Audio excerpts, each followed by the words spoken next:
ஜெய் ஸ்ரீராம். அடியேன் ஜிஎம் சுவாமிஜி. இன்றைய பக்தி தலைப்பிலே குரு பெயர்ச்சியை பற்றிய பலாபலன்கள், பொது பலன்கள். இது பொதுவான பலனே. கிரகநிலை கோச்சாரப்படியும் கிரகநிலை மாறக்கூடியதும் ஜாதகப்படியும் நவாம்ச ராசிப்படியும் மாற்றங்கள் என்பது உண்டு. இது பொது பலனே. குரு பகவான் வரும்போது விருச்சிகத்துக்கு 8ஆம் இடத்துக்கு வரார். அஷ்டம குரு அப்படின்னு சொல்லக்கூடியது. அஷ்டமத்தில் சனி இருந்தால்தான் குறைகளே தவிர அஷ்டமத்தில் குரு இருந்தால் ஒன்றும் பயப்பட வேண்டிய அவசியம்லாம் கிடையவே கிடையாது. இந்த குரு பார்வை என்பது என்னன்னு கேட்டிங்கன்னா, தொழிலில் வரும்போது வேகமாக போகும்போது கொஞ்சம் முடக்கங்கள் ஏற்படும். அந்த தொழிலில் வரும்போது அப்போ இன்வெஸ்ட் பண்ணுறப்ப யோசித்து இன்வெஸ்ட் பண்ணணும். திடீர்னு போய் வரும்போது முதலீடை இறக்கக்கூடாது. எப்படி ஓடுதுன்னு பார்த்துன்னு கொஞ்சம் கொஞ்சமாக வரும்போது செய்கிறது நல்லது. தேவையில்லாமல் நமக்கு யாராவது புத்திமதி சொல்லிட்டு இருப்பா. அந்த தேவையில்லாத புத்திமதி சொல்கிறப்போ வரும்போது அதை சொல்கிறேன் இதை சொல்கிறேன்னு சொல்லிட்டு அதில் எதிலையும் அகலக்கால் வைக்கக்கூடியதோ, வங்கிகளிலே வரும்போது அங்கீகாரம் இல்லாத வங்கிகளிலே வரும்போது பணத்தை வரும்போது இன்வெஸ்ட் பண்ணி அதை இடைஞ்சல்கள் ஏற்படாமல் பார்த்துக்கணும். அதாவது புதுசாக ஏதாவது லாபம் கிடைக்கிறதுன்னு சொல்லிட்டு ஏதோ ஒரு இன்வெஸ்ட் பண்ணிவிட்டு அதில் போய் நம்ம வாங்கிறதுக்கு அந்த பாடுபடும். அதனால் அதெல்லாம் கொஞ்சம் யோசித்து செய்யக்கூடிய ஒரு தருணம் இது.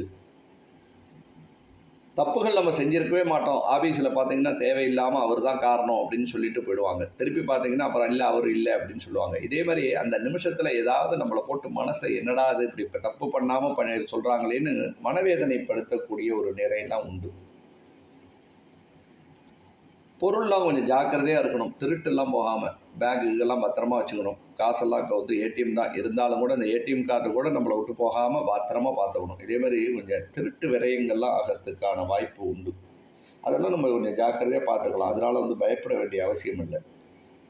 தேவையில்லாத ஓதுருவங்கள்லாம் நம்மளை வரும். அந்த ஓதுருவத்தை நம்ம அவாய்ட் பண்ணி, அங்கே பிரச்சனை இருக்குன்னா அந்த இடத்துலேருந்து கொஞ்சம் ஒதுங்கி இருப்பது நல்லது.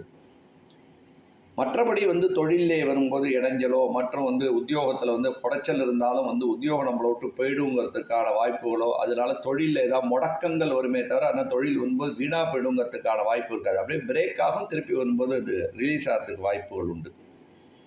பெண்களுக்கு வரும்போது ஆப்ரேஷன் சம்பந்தமான உடல் உபாதைகள்லாம் கொஞ்சம் ஏற்படும். அதனால் கொஞ்சம் ஆப்ரேஷன் பண்ணக்கூடியதெல்லாம் இல்லாமல் இருக்கிறதுக்கு நம்ம உபசாந்தியான வைத்தியங்கள் என்னென்னு மருத்துவரோட ஆலோசகப்படி செய்கிறது நல்லது. அப்படியே பண்ணினால் கூட பயப்பட வேண்டிய அவசியங்கள் என்பது இருக்காது. இது உடம்பை ரொம்ப ஜாக்கிரதையாக பார்த்துக்கிறதுங்கிறதோட உணவுப் பொருள்கள் ஒத்துக்காது. எதுவுமே உணவு உபாதைகள் இல்லாமல் உணவுகளை கரெக்டாக வரும்போது பின்பற்றுறது நல்லது. மாணவர்களுக்கெல்லாம் படிப்பெல்லாம் சூப்பர், பயப்படவே வேண்டாம், ஜம்முன்னு இருக்கலாம். உத்தியோகக்காரர்களுக்கெல்லாம் உத்தியோகத்தெல்லாம் ஒன்றும் குறையில்லை. அதனால் இது ஒன்றும் பயப்படக்கூடிய ஒரு குரு என்பது கிடையாது. வியாழக்கிழமை தோறும் விரதம் இருப்பது நல்லது. ஆணாக இருந்தாலும் பெண்ணாக இருந்தாலும் வியாழக்கிழமைக்கு விரதம் இருப்பது ரொம்ப ரொம்ப ரொம்ப ரொம்ப நல்லது. அடுத்ததாக வரும்போது குரு பகவானுக்கு மஞ்சள் துணி சாத்துவது, மஞ்சள் வஸ்திரம் சாத்துறதும் நெய் தீபம் போட்டுவதும் ரொம்ப ரொம்ப நல்லது. மாரியம்மன் ஆலயம் சென்று வருவது ரொம்ப அருமையான ஒரு பலன்கள். ஏன்னா அந்த உடம்பு தொந்தரவுலாம் இருக்காமல் இருக்கிறதுக்கு மாரியம்மன் வழிபாடு நல்லாயிருக்கும். இந்த அடி வயிற்றுல வலி ஏதாவது தொந்தரவுலாம் இருக்கும். அதுக்கு அடுத்தது முருகப்பெருமானுக்கு செவ்வாய்க்கிழமையிலே பஞ்சாமிர்த அபிஷேகம் செய்வதோ, பஞ்சாமிர்தங்கள் செய்து நைவேத்தியங்கள் செய்து கொஞ்சம் எல்லாருக்கும் விநியோகம் பண்ணுவது இன்னும் ரொம்ப நல்லாயிருக்கும். உடம்புல உள்ள வியாதிகள் குறையத்தோடு இல்லாமல் போகிற காரியம் எல்லாமே நமக்கு தடங்கள் இல்லாமல் இருக்க வாய்ப்புகள் உண்டு. இதை அனைவரும் பின்பற்றுவோமாக. அவனருள் பெறுக.